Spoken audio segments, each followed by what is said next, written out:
नमस्कार। मैं एस्ट्रोलॉजर सीमा शर्मा अपने एस्ट्रोलॉजी के YouTube चैनल पर आपका हार्दिक स्वागत करती हूँ।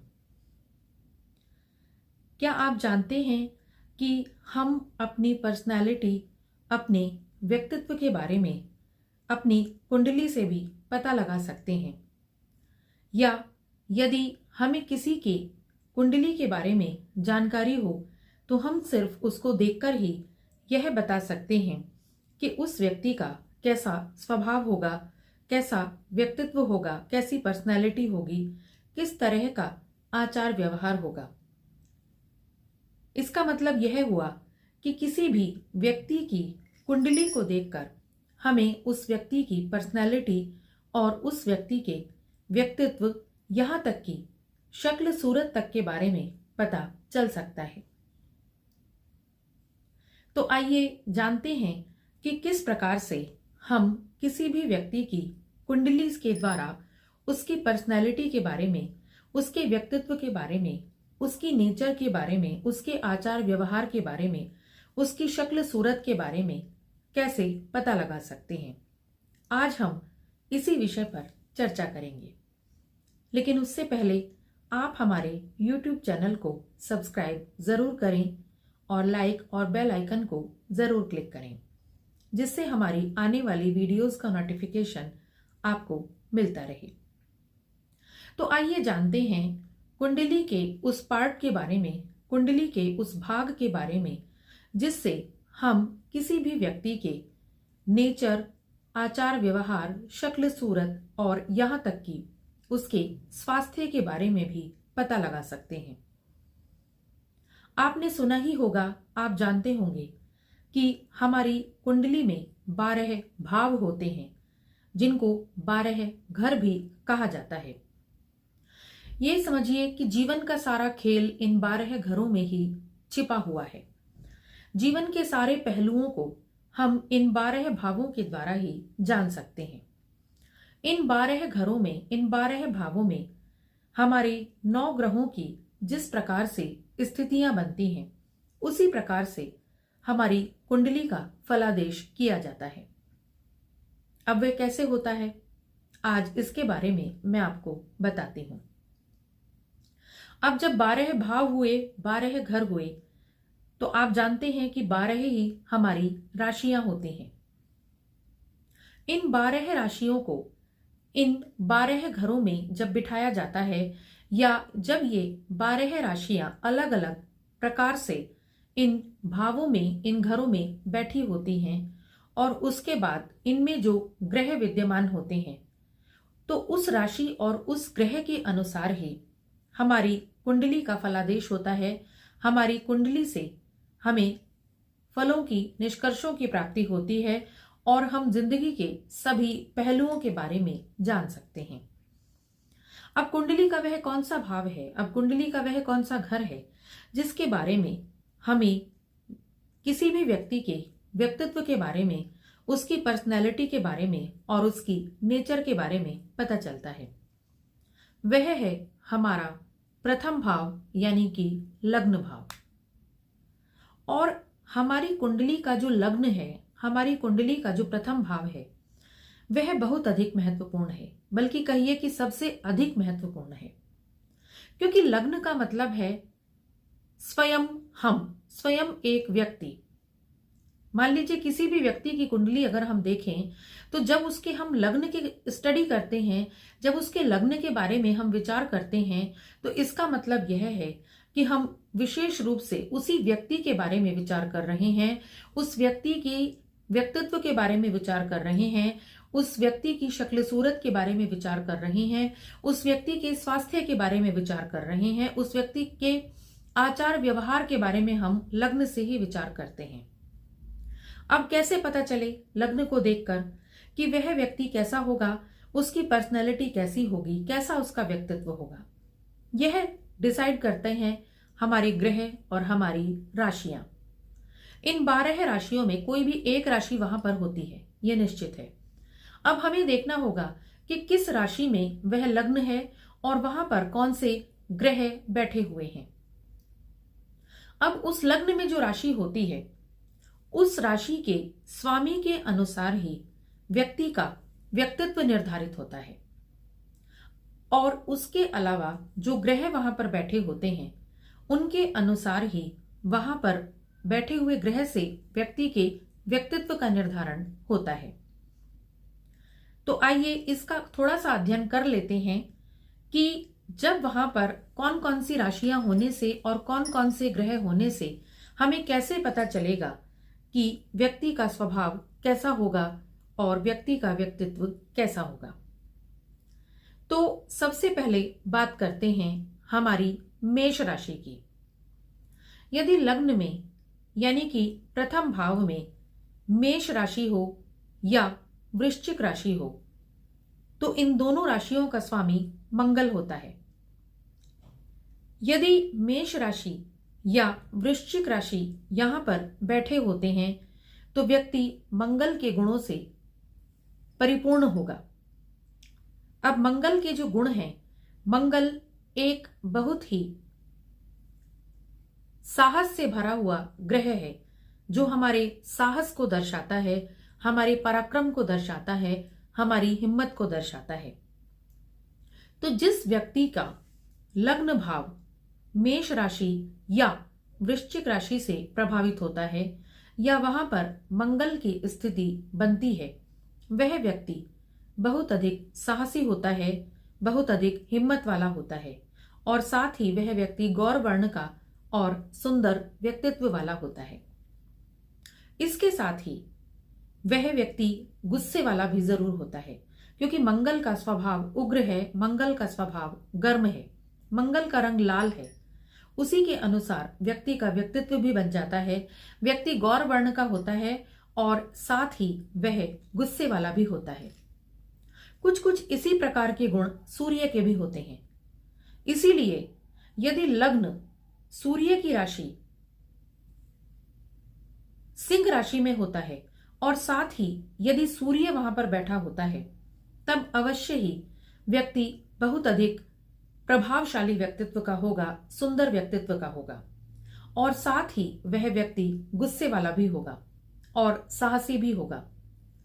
तो इस प्रकार से सूर्य और मंगल के गुणों से परिपूर्ण जो व्यक्ति होता है, जिसके लग्न पर सूर्य और मंगल का प्रभाव होता है, वह व्यक्ति देखने में बहुत अधिक प्रभावशाली, सुंदर और एक अच्छे व्यक्तित्व का स्वामी होता है।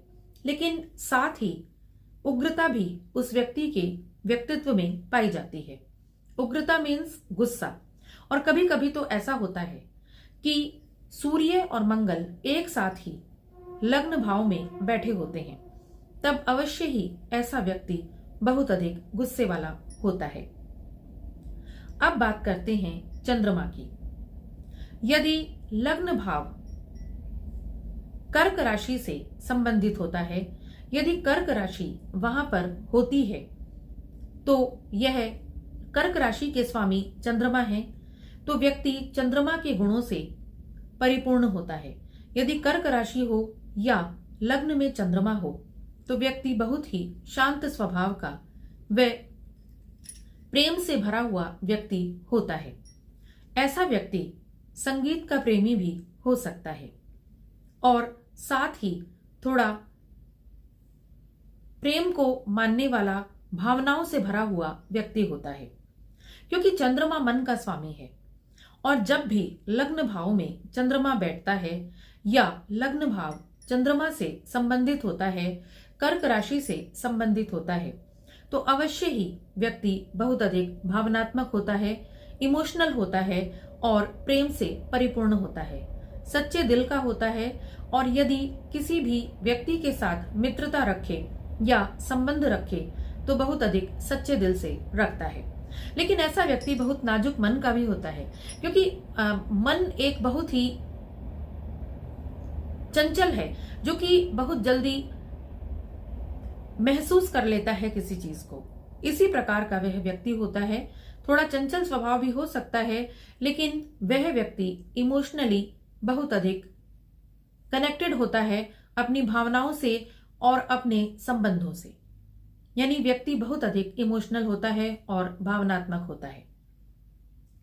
ये तो बात हो गई सूर्य, चंद्रमा और मंगल की। अब आ जाते हैं तीसरे ग्रह बुध पर।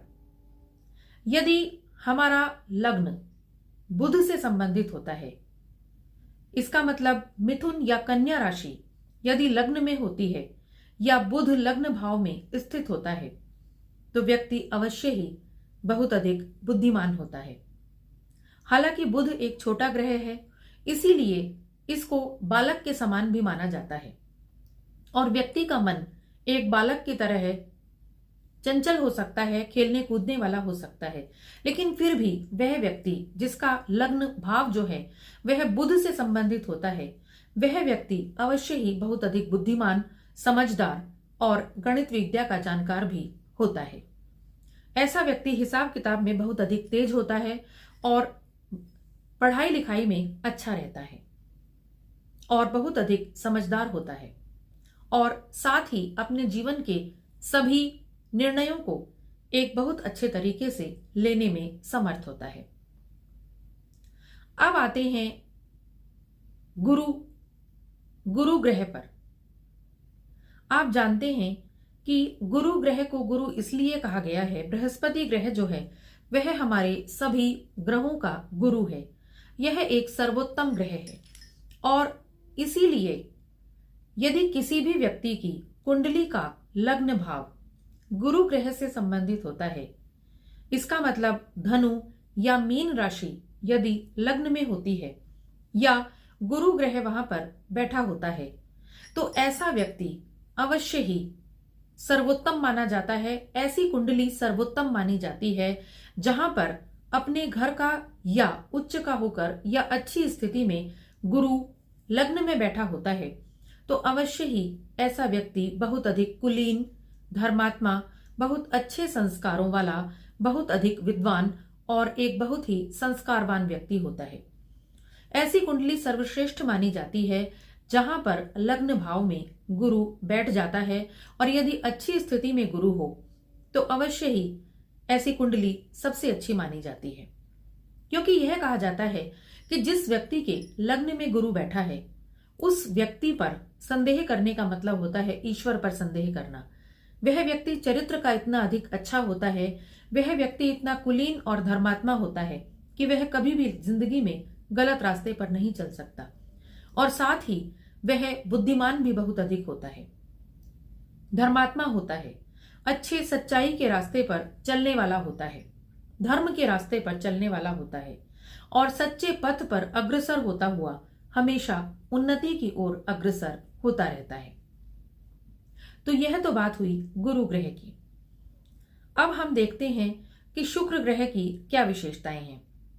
यदि किसी भी व्यक्ति का लग्न शुक्र ग्रह से संबंधित होता है, यानी कि वहां पर वृष या तुला राशि बैठी होती है या शुक्र हमारे लग्न भाव में होता है, तो व्यक्ति शुक्र के गुणों से संबंधित होता है। शुक्र एक प्रेम का ग्रह माना जाता है और सौंदर्य का ग्रह भी शुक्र ही माना जाता है। तो जिसके भी लग्न में शुक्र ग्रह बैठा होता है या शुक्र की राशियां होती हैं वृष या तुला राशि, तो अवश्य ही ऐसा व्यक्ति बहुत अधिक सुंदर होता है, देखने में रमणीक होता है, सुंदर होता है और साथ ही ऐसा व्यक्ति प्रेम का शौकीन होता है, प्रेम अधिक चाहता है और प्रेम करने वाला भी होता है। शुक्र सौंदर्य का स्वामी है, इसलिए व्यक्ति कलाओं से भी परिपूर्ण जरूर होता है। इसके बाद हम बात करते हैं शनि ग्रह की। यदि किसी व्यक्ति की कुंडली में लग्न भाव शनि ग्रह से संबंधित होता है, यानी कि मकर या कुंभ राशि वहां पर होती है या शनि लग्न में बैठा होता है, तो व्यक्ति गंभीर प्रवृत्ति का होता है। शनि जो है वह एक ऐसा ग्रह माना जाता है जो धीमी गति से चलने वाला ग्रह है। इसीलिए जब शनि यदि लग्न में बैठा होता है या मकर या कुंभ राशि लग्न में होती हैं, तो व्यक्ति भी थोड़ा धीमी गति से कार्य करने वाला होता है। कद का थोड़ा छोटा हो सकता है। इसके साथ ही वह व्यक्ति समझदार होता है और एक तरह से कहा जाए कि मैच्योर होता है बहुत अधिक, क्योंकि शनि एक प्रकार से थोड़ा बुजुर्ग ग्रह भी माना जाता है, यानी कि थोड़ा बड़े लोगों जैसी समझदारी उस व्यक्ति में शुरुआत से ही होती है और ऐसा व्यक्ति बहुत अधिक समझदारी से बिहेव करता है, बहुत अधिक समझदारी से व्यवहार करता है। लेकिन ऐसा व्यक्ति आलसी भी हो सकता है, ऐसा व्यक्ति बहुत धीमी गति से कार्य करने वाला भी हो सकता है और अक्सर देखा गया है ऐसे व्यक्ति की आयु लंबी होती है जिसका लग्न भाव शनि से संबंधित होता है या जिसके लग्न में शनि बैठा होता है। इसके बाद हम बात करते हैं राहु और केतु की। जन्म लग्न में बैठा हुआ राहु यह बताता है कि व्यक्ति बहुत ही चतुर और चालाक होता है। ऐसा व्यक्ति झूठ बोलने वाला भी हो सकता है, क्योंकि राहु के गुण जो हैं वह धोखा देने के हैं। राहु एक धोखे का ग्रह है। ऐसा व्यक्ति झूठ बोलने या धोखा देने में निपुण होता है और बहुत अधिक चालाकियों से अपने जीवन को बिताता है। हालांकि ऐसे व्यक्ति अपनी चालाकियों के कारण कभी कभी बहुत अधिक सफल भी देखे गए हैं और अपनी चातुर्य के बल पर वह एक अच्छे मुकाम को हासिल कर लेते हैं। लेकिन ऐसा व्यक्ति कहीं ना कहीं कुछ ना कुछ ऐसा करता रहता है, अपने जीवन में कुछ ना कुछ चाल चलता रहता है जिससे वह कभी कभी दूसरों को धोखा देने में या झूठ बोलने में निपुण हो जाता है। ऐसे व्यक्ति पर थोड़ा सा कम विश्वास किया जा सकता है। अब बात करते हैं केतु की। केतु एक एकांतवासी ग्रह है, इसीलिए जिस व्यक्ति के भी लग्न में केतु होता है वह व्यक्ति बहुत अधिक अकेला रहना पसंद करता है। अपनी बातों को अपने मन के अंदर रखना पसंद करता है और अक्सर चुपचाप रहना पसंद करता है। ऐसे व्यक्ति के मन में क्या चलता रहता है यह बताना बहुत ही मुश्किल हो जाता है, क्योंकि उसके मन में क्या रहता है यह किसी को कभी बाहर देखने से पता नहीं चल सकता। बहुत रहस्यमय प्रवृत्ति का ऐसा व्यक्ति होता है, लेकिन कई बार बहुत बड़े बड़े कार्य करने में ऐसे व्यक्ति अपनी जिंदगी में सफल होते हैं।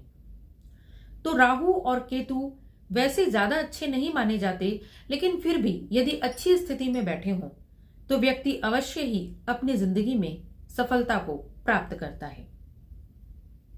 तो आज जिन ग्रहों की हमने बातचीत की उन सभी ग्रहों से हमें पता चलता है कि किस प्रकार से हमारी जिंदगी पर, हमारे व्यक्तित्व पर, हमारे चरित्र पर किस प्रकार से हमारे ग्रहों का प्रभाव पड़ता है। तो आप समझ ही गए होंगे कि हमारी कुंडली और उसमें बैठे हुए लग्न में ग्रह और राशियां हमारे व्यक्तित्व को अवश्य ही बताती हैं और हम किसी भी व्यक्ति की कुंडली को देखकर उसके व्यक्तित्व के बारे में अच्छे से विस्तार से बता सकते हैं। तो आपको भी यदि अपनी कुंडली के बारे में कुछ अध्ययन करना है तो इतनी जानकारी के बाद आप स्वयं भी कर सकते हैं। और यदि आपको अपने से संबंधित कोई समस्या आती है या किसी सवाल आपके मन में होता है तो अवश्य ही आप कुंडली का विश्लेषण करा सकते हैं, क्योंकि आप हमसे हमारे दिए हुए कांटेक्ट नंबर पर संपर्क कर सकते हैं और अपनी कुंडली का विश्लेषण कराकर अपने सवालों का जवाब प्राप्त कर सकते हैं। तो बहुत सारी विशेषताएं आपको अपने ग्रहों की, अपने व्यक्तित्व की पता चल ही गई होंगी। उम्मीद करती हूं कि आप अपने बारे में जानकारी जरूर रखेंगे और देखते रहेंगे कि किस प्रकार आपकी कुंडली आपको प्रभावित करती है, आपके जीवन को प्रभावित करती है, आपके व्यक्तित्व को प्रभावित करती है और आपके जीवन में आने वाली घटनाओं को प्रभावित करती है। आशा करती हूं कि आप हमारे YouTube चैनल को सब्सक्राइब जरूर करेंगे, जिससे हमारी आने वाली वीडियोस आपको मिलती रहेंगी और बेल आइकन को भी जरूर क्लिक करेंगे, जिससे आने वाली वीडियोस का नोटिफिकेशन आपको मिलता रहेगा। ईश्वर से प्रार्थना करती हूं आप स्वस्थ रहें और खुश रहें। धन्यवाद।